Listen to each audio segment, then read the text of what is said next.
Salam la famille, c'est Chronatla, j'espère que vous allez bien. Donc là, on est en 2023, et on a encore un joueur qui se fait insulter de singe tous les week-ends. Et le pire, c'est que ça passe normal, ça choque personne. Ça fait les choquer pendant 2 heures, et puis c'est fini, ça passe à autre chose. Mais c'est quand même grave. C'est quand même grave de voir que justement, quand t'as des joueurs qui veulent pas porter le maillot arc-en-ciel, ça te parle de ce maillot pendant des semaines. T'as l'impression qu'il y en a carrément, ils sont devenus couturiers. Ça te parle du maillot, ça te sort des théories sur le joueur, t'entends parler de ça partout. Alors que là, justement, cette histoire du maillot, on peut dire ce qu'on veut, ça reste juste une interprétation. Ça veut dire que le joueur, il veut pas porter ce maillot arc-en-ciel, il y en a, ils vont interpréter, le joueur, il est comme ci ou le joueur, il est comme ça.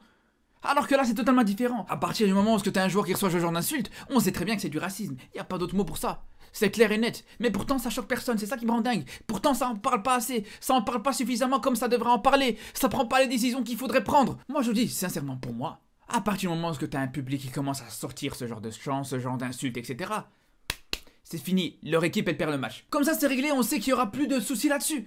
Alors peut-être que c'est un petit peu radical. Peut-être que c'est un petit peu dans l'excès, ce genre de décision. Mais pour moi, franchement, c'est mon point de vue. Et ceux qui sont pas d'accord, je vous invite à venir débattre là-dessus ce soir à partir de 22h sur Twitch. Mais il faudra venir avec des arguments solides, parce que je vous le dis, pour moi, le fait de faire perdre le match à une équipe qui commence à avoir des supporters qui profèrent ce genre de chant, je vous dis la vérité, c'est totalement justifié. Déjà parce que pour moi, à partir d'un moment, faut arrêter de tout mettre sur le dos des supporters. Faut arrêter de se dire, ouais non, c'est pas grave, c'est pas de la faute du club, c'est pas la faute des joueurs, c'est les supporters.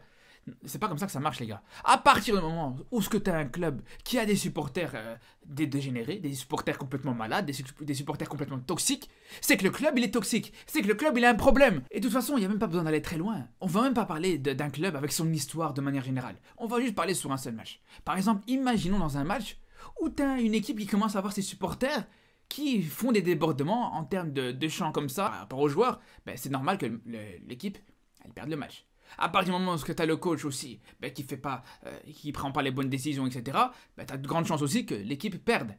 Ça doit être la même chose par rapport aux supporters. Après, faut pas non plus aller dans l'excès, bien sûr, mais je parle vraiment dans ce genre d'exemple typique. Pourquoi ? Parce que tout simplement, à un moment donné, quand tu vois que tu auras cette pression, quand tu vois que les supporters, ils savent très bien que s'ils commencent à franchir certaines limites, ils pourront faire perdre leur équipe, et ils vont y réfléchir à 2 fois. À un moment donné, ça va se faire naturellement. Et ces stades-là, ils vont se nettoyer tout seuls au final. Parce que tout simplement, un supporter qui sait que s'il va dans le stade, il ne pourra pas se libérer comme il veut, à ce niveau-là, je parle bien, à ce niveau en termes de racisme, etc. Il saura très bien que, voilà, il n'aura rien à faire dans ce stade-là. Il saura bien que lui-même, il ne sera pas à l'aise là-dedans. Donc il va rester chez lui. Et à la limite, s'il est devant sa télé et il t'insulte un joueur de ce qu'il veut, de singe ou de n'importe quoi, il le fait chez lui devant sa télé et tant mieux que ça soit loin du stade. Mais même, on va prendre un autre exemple où même ce genre de supporters, ils viennent au stade. Imaginons, ils viennent au stade et ils veulent se lâcher. Ils se disent, bon, tant pis, moi je m'en fous que mon équipe elle gagne ou qu'elle perde. Mais on sait très bien qu'à ce moment-là, ça a pu être la même chose.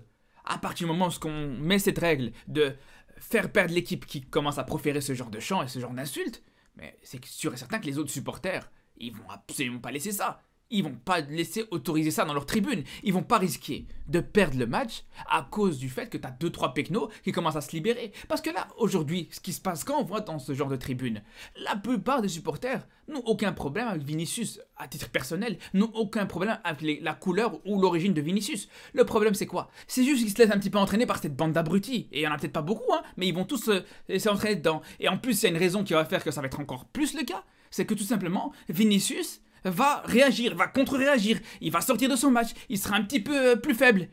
Donc c'est pour ça que tout le monde va vouloir continuer et suivre cette vague, on va dire. Et c'est un problème, c'est pas normal d'autoriser ça. C'est pas normal de se dire qu'il y en a, en fait, t'as des supporters, ils peuvent utiliser la carte Joker.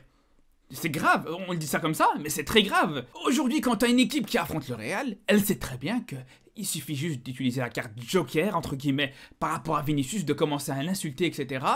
En allant, encore une fois, en faisant référence à sa couleur de peau et ses origines, pour tout simplement le faire sortir de son match.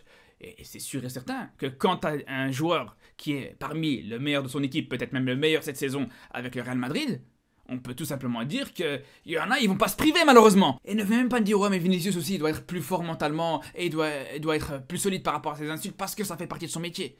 Parce que les gars, on veut bien qu'il y a du chambrage dans le football, qu'il y ait des insultes, etc. Ça peut s'entendre. Mais le problème, c'est qu'il y a des limites à pas franchir. Et bien sûr que le racisme, ça en fait partie, les gars. Parce qu'au bout d'un moment, des insultes racistes, c'est pas juste envers le joueur que tu vas insulter. Mais c'est envers toute sa communauté, envers tout son pays, même tous ses ancêtres. Et là, c'est pour ça que pour moi, ça va franchir certaines limites. Et c'est pour toutes ces raisons-là que je trouve que ça a absolument rien à faire dans un stade. Parce que même si c'est un joueur du Real et que je suis supporter du Barça, c'est sûr et certain que ça change absolument rien au soutien que j'aurai envers Vinicius. Et justement, je trouve que c'est grave de voir certains supporters du Barça qui vont encore plus en rajouter, qui vont presque même manquer un petit peu de discernement et s'en prendre encore plus à Vinicius par rapport à ça, juste parce qu'il y a la frontière entre guillemets du club. Et là, personnellement, ces personnes-là, je trouve vraiment qu'on peut les mettre dans la même catégorie que les supporters de Valence ou les supporters de toutes les autres équipes qui viennent insulter Vinicius, qui viennent lui manquer de respect et qui viennent franchir ces limites-là. Les gars, sérieusement, vous remettez-vous en question.